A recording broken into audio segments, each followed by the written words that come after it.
Je m'appelle Alice Lefrançois, je suis la secrétaire syndicale du site qui accompagne les personnes qui travaillent au parascolaire.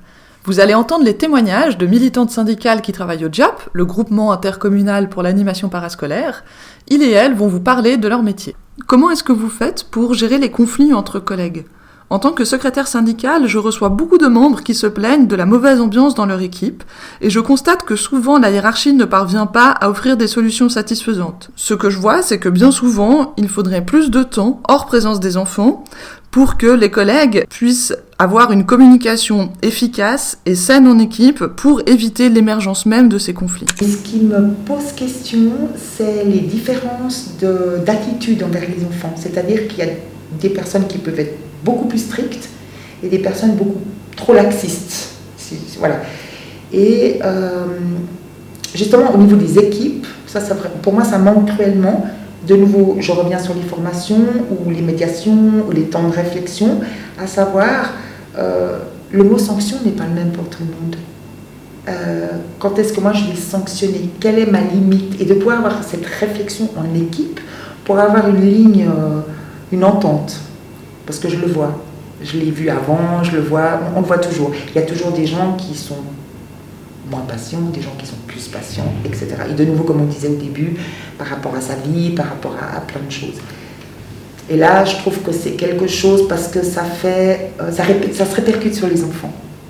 Et ça, c'est pas simple. C'est pas simple. C'est pas simple à gérer, tant pour les adultes que pour les enfants. Et les enfants, qu'est-ce qu'ils vont dire C'est comme à la maison. Si l'enfant sent que les deux parents qu'il a, la mère et le père, n'ont pas le même son de cloche, il y a la révolte. Pareil pour nous dans le parascolaire. Si dans une équipe, il y a des gens qui donnent évidemment, dans le domaine de pédagogie, on dit qu'on n'a pas tous la même... on n'aborde pas tous les questions de la même manière. Mais la ligne maîtresse doit être la même. Par exemple, pour les grands, les 7 WIP par exemple, telle animatrice ou tel animateur trouve que voilà, c'est des grands, on leur laisse la pleine liberté. Puis tel autre animateur dit non, c'est des grands, mais ils sont dans une période de transition où eux-mêmes ne connaissent pas encore leurs limites. Il faut continuer à les cadrer pour leur donner des limites. Je pense que c'est quand même très différent d'école en école et d'équipe en équipe, parce que j'ai l'impression que c'est quand même beaucoup les collègues avec qui on travaille qui créent la réalité du travail, aussi les enfants qu'on accueille. Mais disons que vivre des situations compliquées au travail avec des collègues avec qui ça va bien, avec qui tu as un travail d'équipe cohérent, c'est beaucoup plus facile que la même situation dans une équipe qui se tire dans les pattes ou même qu'on n'a rien à faire. Parce qu'il n'y a même pas forcément besoin de se détester pour que ça ne fonctionne pas. Je pense que ce qui se répète pas mal quand même, c'est soit des relations interpersonnelles qui ne sont pas au top et qui du coup impactent la relation professionnelle et peuvent même impacter l'équipe en entier, qui fait que pour finir, ça explose. Soit après c'est des trucs de vision différente de comment on devrait faire notre métier. Et puis ça normalement ça devrait être résolu dans des réunions d'équipe avec aussi les responsables de secteur et avec du temps et de la formation, quoi, de se dire en fait des fois il y en a, ils ont raison, d'autres ils ont tort, et des fois c'est juste la question de les deux choses sont... Il n'y a pas de faux, mais qu'est-ce qu'on fait maintenant en équipe ? Comment on fait un cadre homogène ? Oui, pour que ça soit logique pour les enfants, qu'ils sachent comment se comporter eux aussi. Et puis même après, entre adultes, s'il y en a un qui fait comme ci, un qui fait comme ça, un qui fait comme ci, pour finir, t'es inaudible. Parce que je pense que les enfants, ils sont quand même très malins, donc ils se disent, mais... En fait, ils savent pas ce qu'ils font. Au JAP, il y a beaucoup de remplaçantes et de remplaçants qui restent moins d'1 an. Ça ne doit pas être facile de devoir les accueillir, les former aussi régulièrement. Comment est-ce que vous gérez ça au quotidien ? D'autant plus s'il y a déjà des situations qui sont compliquées dans l'équipe. Je te donne mon exemple. Je suis à l'école, rentrée, donc lundi, ça fait même pas 2 jours. On devrait être 13, on n'est que 11, on nous manque 2 personnes. Et puis, il y a 4 nouvelles. Nouvelles, ça veut dire suppléantes. Ça veut dire, il y en a une qui peut être, ça fait juste depuis une année qu'elle est rentrée au JAP, qui n'a pas encore signé, qui n'est pas encore tout à fait à l'aise avec les enfants. C'est des personnes que tu dois côtoyer et puis tu dois quand même les encercler.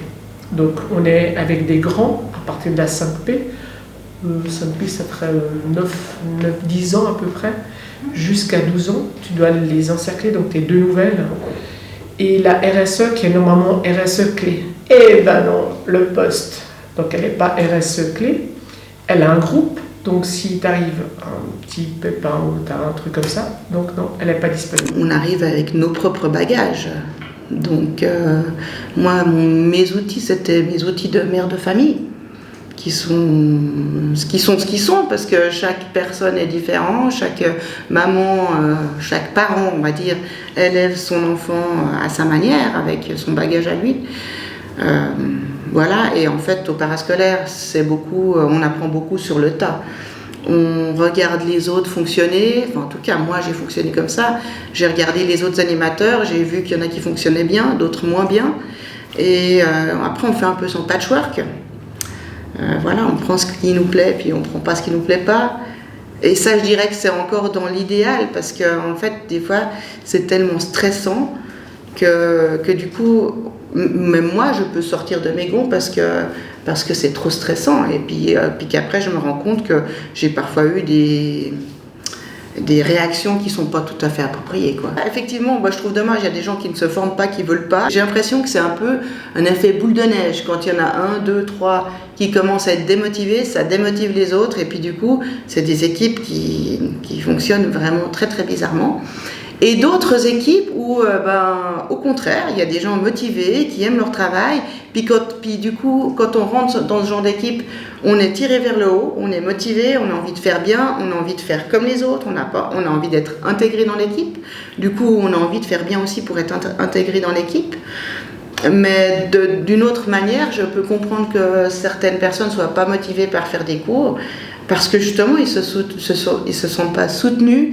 Ils se sentent démotivés, ils comprennent pas, ils minimisent leur travail parce qu'ils se disent effectivement je suis là que pour 2 heures et puis ça va très bien comme ça, je les laisse jouer dans le préau puis je les surveille puis ça suffit. Parfois c'est bien de laisser jouer les enfants dans le préau puis de les observer parce qu'en observant on apprend plein de choses. Mais la formation c'est quand même essentiel et comme il y a peu de reconnaissance de notre travail et de la part des parents et de la part du reste de la société, on n'est pas très motivé à en faire plus. Si vous voulez entendre les militantes syndicales sur d'autres thématiques concernant les métiers du parascolaire, vous pouvez retrouver nos vidéos sur la page Instagram du site, sur Facebook ou sur notre chaîne YouTube.